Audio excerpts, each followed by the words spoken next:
Hello all, and welcome to my channel. We're going to be reacting to the All In podcast, talking about the presidential debate reaction. If you haven't done so already, please go ahead and smash the like button, share this video, and leave a comment in the comment section. And please subscribe, and we'll see you on the other side. All right, everybody, welcome back to the number one podcast in the world. It's episode 185, and you're going to be delighted by today's docket if you're into politics. We moved the taping back a day, gentlemen, because we knew there would be a presidential debate. So with me to discuss all things presidential debate and the news, finance, markets, maybe even a little science from our science boy, David Friedberg, is the Rain Man, David Sachs. Yeah, chamath palihapitiya is frozen, or he's staring everybody down. How are you, sir? We're about to enter the end game, Jason. Oh, the end game is here. Okay. We're in the end game now. And from a WeWork in the home office in Pasadena is our friend, the Sultan of Science. He's back to work. He's in his cube. Did you get the TPS reports done? How are you doing there, Friedberg? The humble headquarters of Ohalo Genetics, beautiful lab downstairs. I'll take you on a tour one day. Oh, nice. Can't wait to hear my friends gloat and bloat themselves on the show today after the debate last night. It's going to be insufferable. I'm looking forward to it. Okay, so you're building the next $10 billion company, and we don't get to invest, but we do get a tour. Thank you. That's good to note. Not that we're bitter.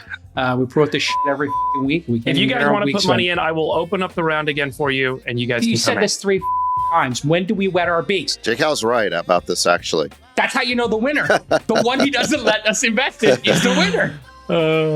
It's the easiest way in his portfolio to know. He's like, hey, can I introduce you to a soda pop machine? Let your winners ride. Rain Man, David Sachs. And instead, we open source it to the fans, and they've just gone crazy with it. Love you, West. Queen of quinoa. All right, everybody, let's get to the show here. Enough of the craziness. Last night was the first presidential debate, and there's no easy way to put this. It was an unmitigated disaster for the Democrats and President Biden. Gosh, he looked confused. Lots of slips, lots of gaffes. If you are under a rock, living in a cave without Starlink and you missed it, here's a couple clips. Everybody's talking about this one where Biden lost his train of thought for, I don't know, close to 10 seconds. Play the clip, Nick. Making sure that we're able to make every single solitary person eligible for what I've been able to do with the with the COVID. With dealing with everything we have to do with. Look, if we finally beat Medicare. Thank you, President Biden. President Trump. Gosh, that was brutal. And the reaction from CNN, even MSNBC's Joy Reid, as far left as you can go, was brutal and candid. And here it is. The knives are out from the Democrats for President Biden. Right now, as we speak, there is a deep, a wide, and a very aggressive panic in the Democratic Party. It started minutes into the debate, and it continues right now. It involves party strategists. It involves elected officials. It involves fundraisers. And they're having conversations about the president's performance, which they think was dismal, which they think will hurt other people down the party in the ticket. And they're having conversations about what they should do about it. Some of those conversations include, should we go to the White House and ask the president to step aside? Other of the conversations are about, should prominent Democrats go public with that call? Because they feel this debate was so terrible. That was painful. I love Joe Biden. I work for Joe Biden. He did not do well at all. And I think there's a lot of people who are going to want to see him consider taking a different course now. There is time for this party to figure out a different way forward if he will allow us to do that. I, too, was on the phone throughout much of the debate. My phone really never stopped buzzing throughout.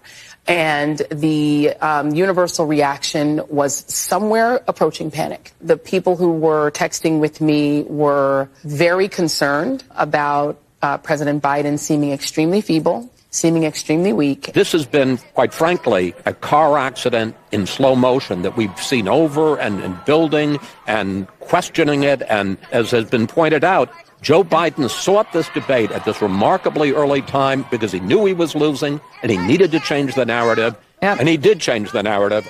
He sunk his campaign tonight.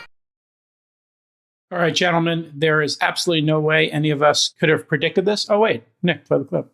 Read the room, Democrats. You have put up a candidate that nobody wants. His policies on the border and some other issues are not in sync with the majority of the country. At some point, the Democrats just have to take a deep look in the mirror and say, we fielded a bad candidate who's too old and people don't believe will stand up to scrutiny of, like, say, being on the all-in pod for 2 hours or in the debates or with a hostile interviewer, any of those possibilities. And so I think if that's the case, we really need to have the Democrats think deeply about maybe fielding a different candidate. I believe that's what's going to happen in the next 30 to 60 days. So I'm predicting... You think there's going to be a switcheroo? 100%. I mean, if you just look at the polls, it's 100% there'll be a switcheroo. Who's the switcheroo? I have no idea. It could be Gavin. It could be anybody. Anything's possible. I think Trump's going to demolish him in the debate. I think he'll sink to 30% in the polls.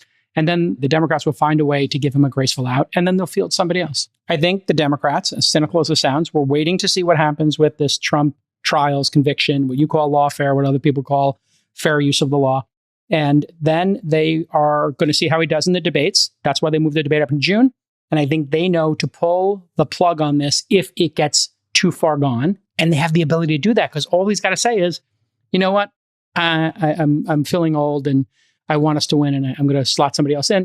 All right. And to wrap this up, prediction markets showing Biden has plummeted to, let's check the number. Oh, yeah, 33% in the sharps, as you've referred to them on the program, are basically saying Biden's going to drop out now. 44% chance over on Polymarket will Biden drop out of the presidential race, and then predicted another one of these prediction markets where you can actually bet real dollars. It's not a plug for them or a commercial, just those happen to be two of the bigger ones. Newsom sits at 14% now, Biden 33%, Trump at 58%. At the start of the evening before the debate, Biden was at 47%. Post-debate, chamath, we see Biden dropping from 47% to 33%. There's nothing like this has happened in modern politics. Your thoughts, chamath palihapitiya, and then Sachs will give you the red meat. Let me just start by saying that President Biden is a person that's given up his whole life to work on behalf of America in the best way that he thought was possible. He's overcome a lot of tragedies. I think he's worked very hard. He's diligently tried to do what he thought was right on behalf of the people of Delaware and then the United States. My honest takeaway is that that person, though, is no longer really in charge. And I think that that was very troubling for me. And it actually makes the last sort of 6 months make a lot more sense. So I thought the fact that we could not get a response from the White House to be, I took it a little bit actually personally. I was wondering why, for someone that had been such an ardent supporter, I couldn't even get an email back when I was consistently asking them to be on the pod. And now I see that it wasn't just one single act. It was part of a holistic strategy. It was the same strategy that boxed RFK out of the Democratic primary. Because could you imagine if this event had happened when he had to debate RFK in the Democratic primaries? It would have been exposed then.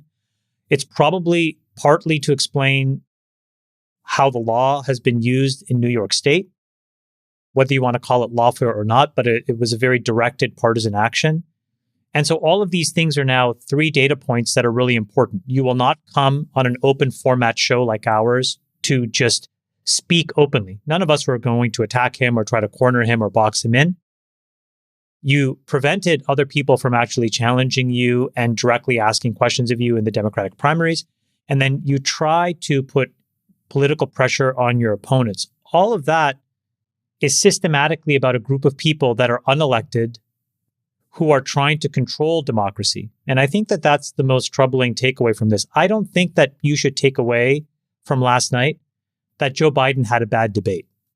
I think what we should take away is that there is a person who should be allowed to transition into the sunset and be celebrated for what he's done.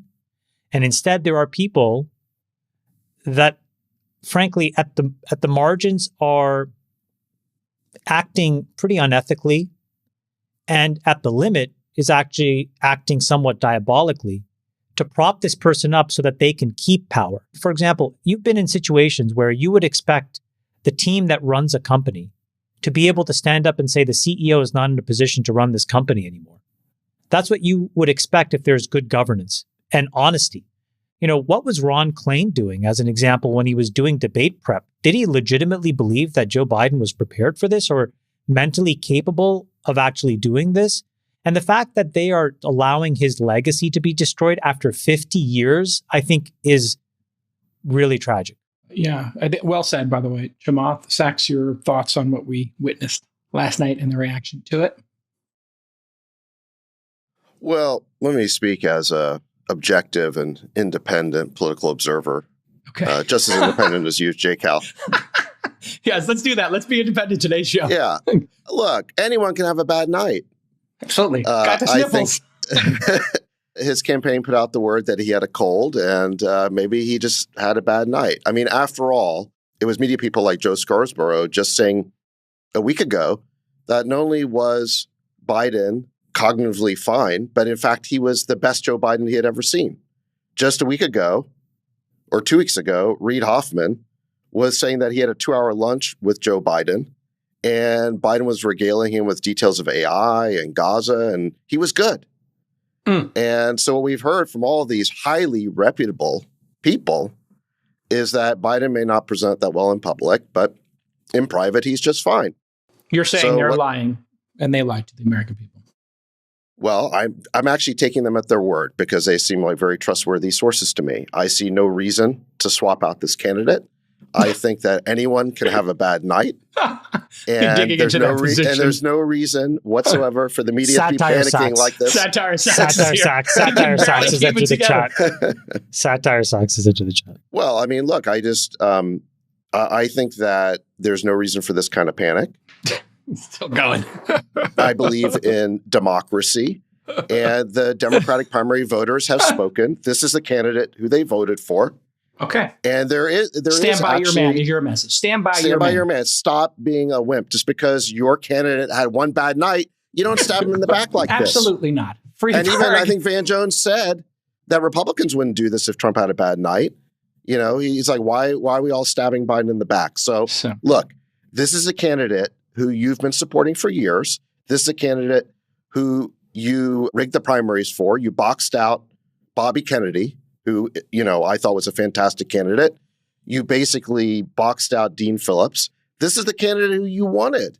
And who just days ago you were saying was completely mentally fit. In fact, the best he'd ever been. Okay. So you made your bed. Sleep in it. You made your bed. Sleep in it. Stop betraying your candidate like this. It's unseemly. It's okay. Satire Sachs. Have some loyalty, for God's sake. Okay. Friedberg, you've heard from compassionate Chamath. You got to hear from Satire Sachs. Now let's go to Freaky Friedberg. What do you got? This morning you get to hear from Frank Friedberg. Frank Friedberg. Hot to it, buddy. Go for it. The big loser of last night's debate was the American public. The big winner of last night's debate was probably Russia, China, Iran, maybe the Saudis, licking their chops, watching the utter dysfunction in the leadership of the party, in the leadership of the country as it stands today. A notable mention, I will say, was the debate format. I absolutely love the fact that there were no interruptions, that the mics went mute, that there was no audience, and the moderators didn't kind of challenge back and forth and try and make themselves the show. That was very unique in a presidential debate. So I actually like the debate format. They stopped interrupting me. Thanks for the interruption, J. Cal. That's the joke. I think that, as Sachs points out, the biggest issue is that this was front and center. Biden's decline in capacity and aptitude for quite some time. I didn't tell you guys this before, but last October, a senior member of the Democratic Party reached out to me for a, quote, meeting. I took the meeting in October. And of course, it turns out they were asking me for money. Little did they know, I don't give any money to politics ever, and never have, never will. So their handlers are morons for bringing this person in to come and talk to me. In the meeting, I said, you cannot put Joe Biden forward as your candidate. What the hell are you guys thinking? He's like, no, he is completely stable. He is as sharp as he's ever been. I sent him an email And I'm going to read you what I said to him. This was in the second week of October.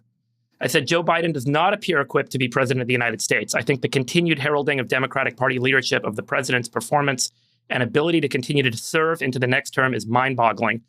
His inability to conduct even a basic interview or give a clear and concise statement in a candid setting highlights a clear and obvious decline in function since he took office.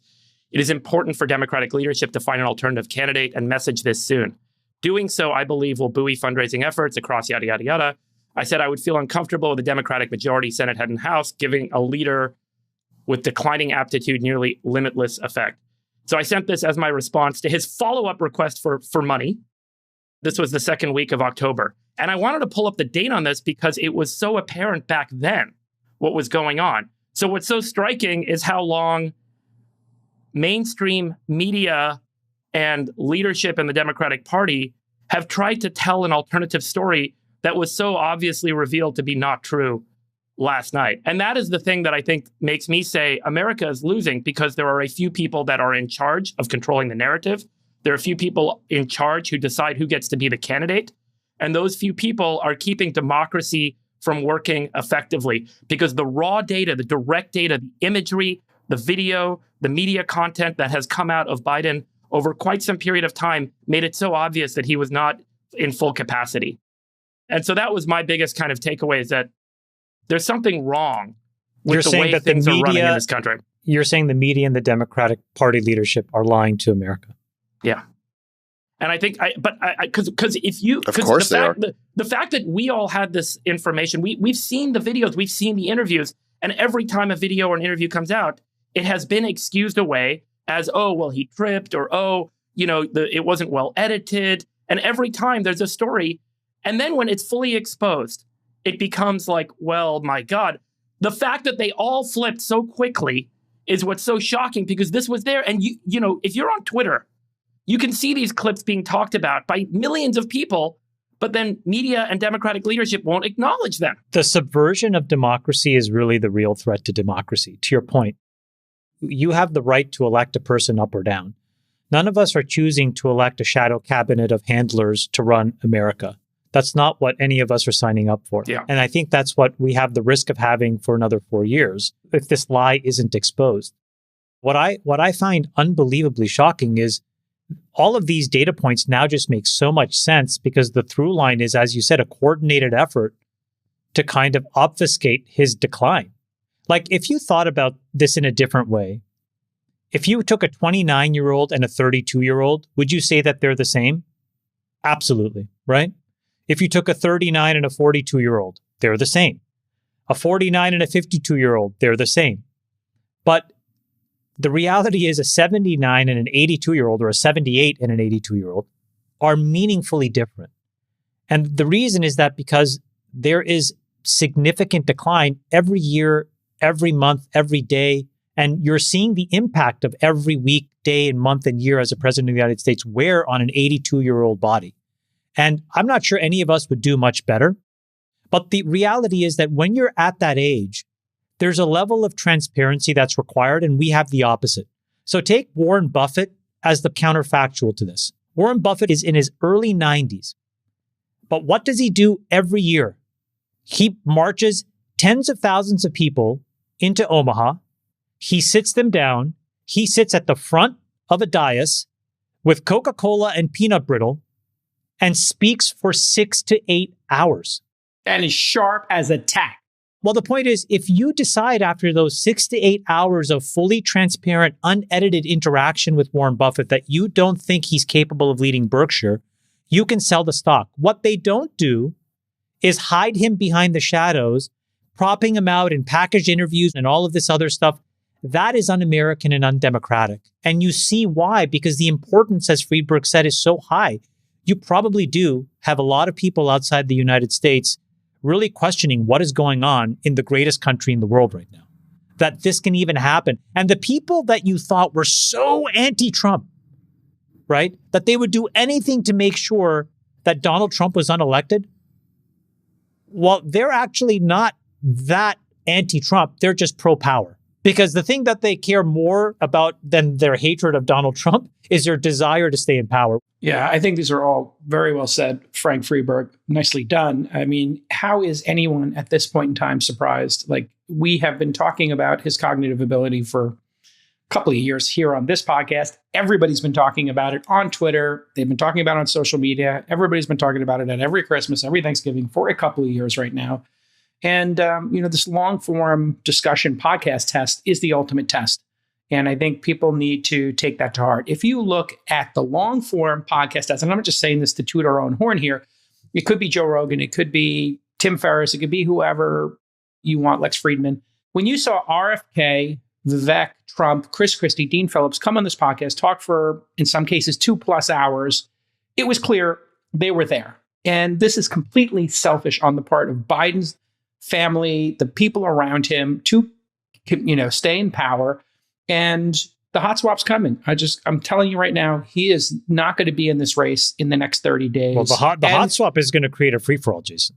Which is better than running somebody who has a 30% chance of winning. And I'm going to take this a step further. This is 25th Amendment territory. This person is not fit to serve as president for the remaining of his term. What we saw last night was incredibly troubling. He was not there. And I've been saying this till I'm blue in the face for months. This is absolutely disgusting that they did this. This is elder abuse. I don't say that as a joke. I say this sincerely. I remember when my dad had to take the keys away from my grandfather, God rest his soul. My grandfather wanted to drive that car, in the streets of Brooklyn, his station wagon. My dad at some point said, this guy keeps clipping other people's mirrors. We got to take the car away. So you know what my dad did? He went to my grandfather, God rest his soul, and he said, listen, the car was stolen. And I'm sitting there as a 7-year-old next to my dad, and I'm like, the car wasn't stolen. And my dad said, you know what? The car was stolen, Pop. We can't afford a new car. I'll lend you my car once in a while. My dad then sold the car for $800 and got out of there. That's what we need to do. You got to take the keys away from Biden. He's not fit to finish the rest of his term. Period. Full stop. I disagree. And I'm glad everybody else now sees what, half of us saw for the last year or two. Sachs. Hold on. Okay, Satire Sachs has a rebuttal. Okay, go ahead, Satire Sachs. Well, look, who are you going to believe? J. Cal's uninformed, non-expert opinion or the expert medical opinion of Dr. Jill Biden with her doctorate in education? Well, I mean, the bias is strong. When you see that clip, play the clip of Biden post.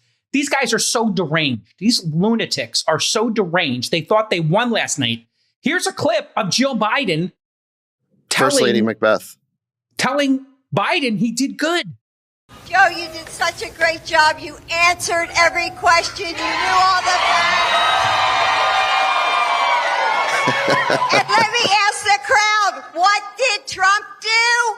Why? You're not running. Joe Biden's not running. You are not running. This is a farce. And now the veil has been lifted. He looks so happy in that moment, getting that approval. I mean, give the man some milk and cookies. He was literally delighted. Let the man retire. To your point, Chamath, compassionate Chamath said it great. Like, the guy had a lifetime of service. Let the guy retire. Let him spend time with his grandkids, great-grandkids, whatever he's blessed with. And let's do the hot swap now. It's incredible that not a single staff member has resigned. Isn't that incredible?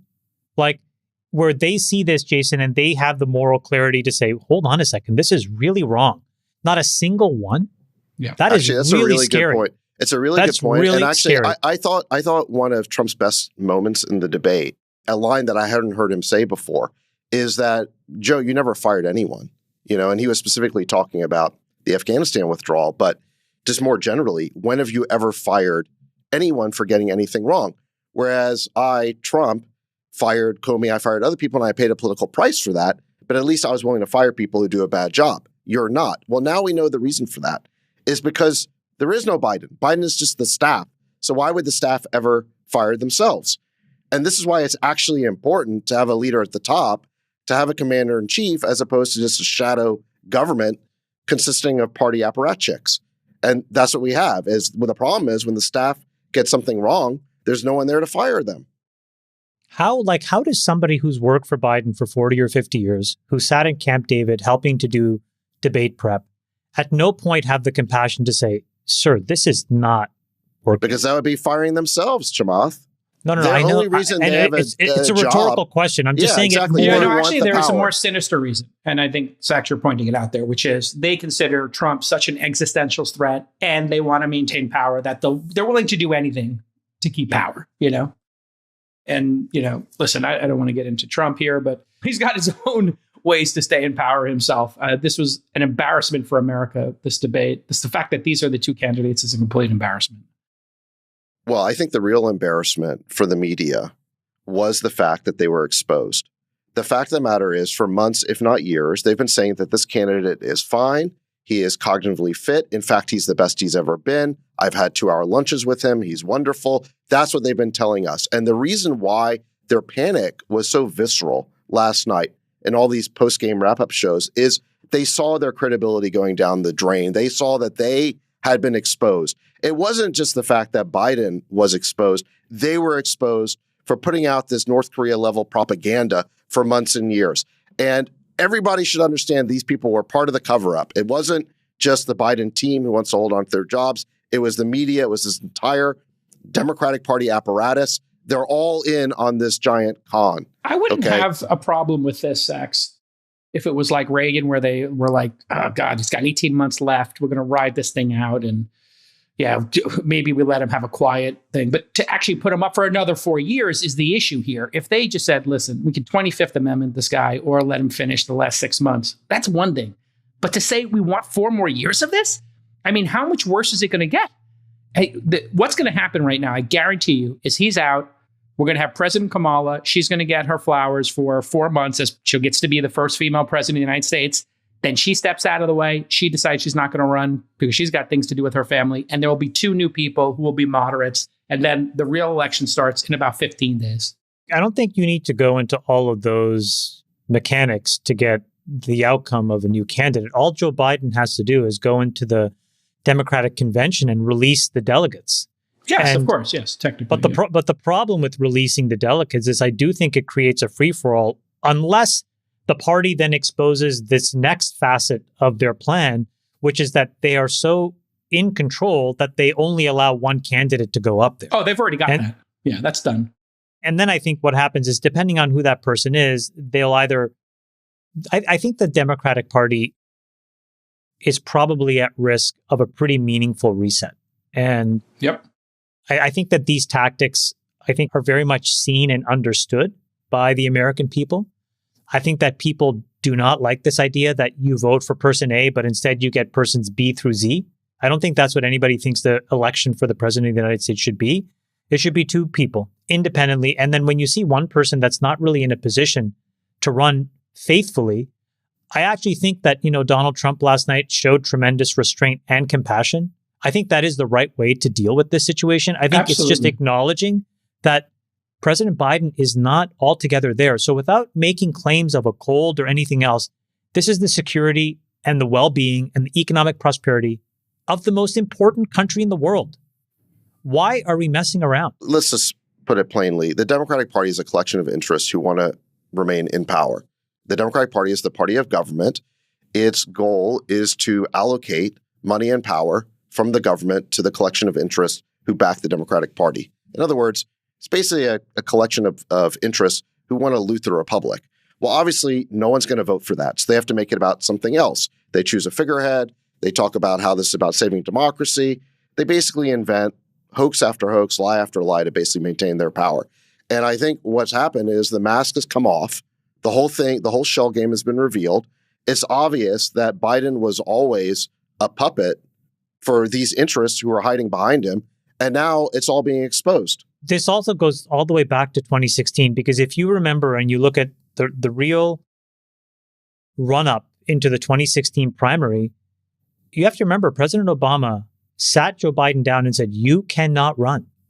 And the reason was to direct the Democratic Party and establishment and energy towards Hillary Clinton, who ultimately lost that election.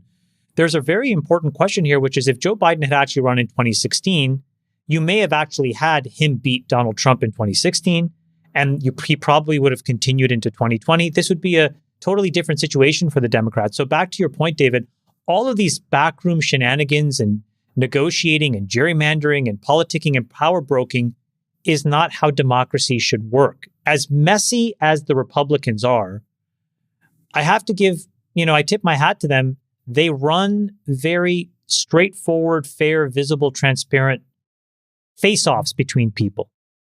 And you may not like the candidates, but the process is what it's supposed to be. Messy, turbulent, but you see all sides.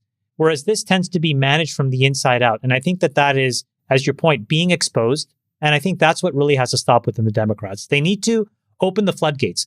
A Bobby Kennedy should have had the chance to run. Dean Phillips should have actually had the chance to run, but they were not, and they were prevented. And by the way, props to Dean Phillips, who in a very respectful and compassionate way was telling the truth from day one.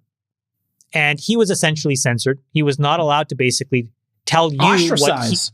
He told everybody what he observed in front of his face. Right. And if people had listened a year ago to Dean Phillips, then the voters in the Democratic primary could have made a different choice. They could have maybe replaced Joe Biden, but the party elders and the powers that be did not let that happen. And now they're in a panic a year later trying to do a hot swap because it's manifest to everyone, to the American public, that Joe Biden is not fit to serve. Yeah. But the real time to hold on, let me just speak to the hot swap for a second. The time to do the hot swap was a year ago when Democratic primary voters could have voted for someone new. The problem you have now, J. Cal, I actually think that on balance, the hot swap is not going to happen. Let me just tell you why. I think you make a really good argument for it. Nonetheless, the reason it's not going to happen is that Joe Biden and Jill Biden have come out this morning and said there's no way that he's stepping down. It was just one bad night. He's fit to serve. There is no mechanism to replace a nominee who's already won all the necessary primary votes without their consent. So if the Bidens are saying we're not stepping down, there's no mechanism to force them to step down. And that's the situation we're in right now. There's a very simple mechanism. He's going to capitulate, and you're going to have Obama's going to give him a call. I guarantee you Obama's going to talk to him in the next 72 hours. Guarantee the hot swap happens. I'm absolutely willing to make a bet with you right now on it. Yeah. Let me finish my point. Yeah. They can pressure him. And that's what you're talking about, is they're going to try and leverage him out. But the truth of the matter is that if they can't find the right leverage points, he does not have to step down. The right leverage point is very simple. He's not going to get any more donations. Last night, the Democrats who are donating all said no more money for Joe Biden. So he's going to have no oxygen. You need money to run these things. But all right, look, just one other final problem with the hot swap theory is not only is there no mechanism to force Biden to do it, but I don't think there's a consensus right now on who the replacement would be. The fact of the matter is that Kamala Harris is next in line, and she polls even worse numbers than Biden does. So there's every reason to believe that she would do worse than Biden in the election. And I think it's not going to be easy to basically shiv her and push her aside. And so you can talk about Newsom, you can talk about Michelle Obama, you can talk about Hillary Clinton. The fact of the matter is that I think you're going to have a big Kamala problem.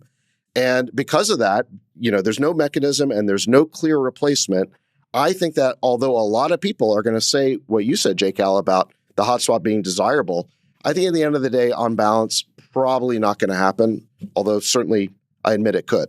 I'll bet you $10,000 right now to whatever charity you want that Biden will not be the nominee. You could be right, but okay, they've got to work out are we on? They got to work out those two problems. They got to work out those two problems. I'm just offering you a $10,000 bet, and I'm not giving you any odds. Straight money. I would not bet a lot of money on this because I'm not sure. I'm just raising some problems with the hot swap theory. Okay, Friedberg, you've been a little bit silent here. You want to wrap us out so we can get to the next topic? I'll wrap us out. I think I'll read the final paragraph of the email I sent to the Democratic Party leader a few months ago as a coda to this conversation. Here goes.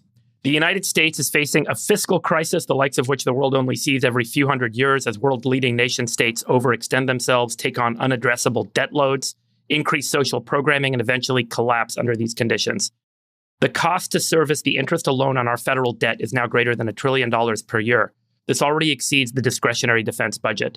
The debt service expense will only swell as interest rates are unlikely to decline back to 0%.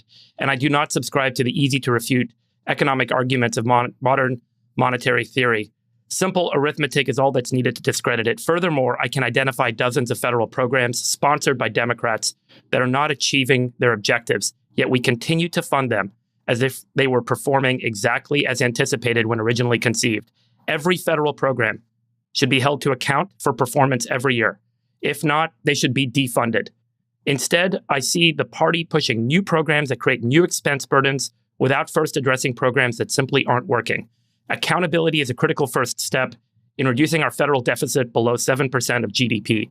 I believe our nation is facing financial and thus social peril. I urge the party to become the, quote, party of reason and results, put forward leaders that can lead, hold government programs that aren't working to account, make sure that every dollar spent on social programming has a measurable impact, and if they fail to deliver results, cut them. The opportunity to be the party of reason and results is wide open. Myself and many of my friends would scramble for the opportunity to support that party. That's the end of my statement. And I think Did you get a response? Then a month later, the handler said, so-and-so has this on their docket. They're going to call you. Never got a call. Of course. Yeah, because you're not a donor. They only care if you donate. And you're not a donor. No, because I donated. I donated and I didn't get anything. All I asked for was a chance to sit down and talk to the president. I think we know why Biden didn't come on the podcast. I mean, he couldn't. The debate format, to your point, Friedberg, was like the easiest debate format ever. And the greatest thing, I think, Dave. Thank you for watching. Please like, share, and subscribe to the channel. And I'll see you on the next video. Take care.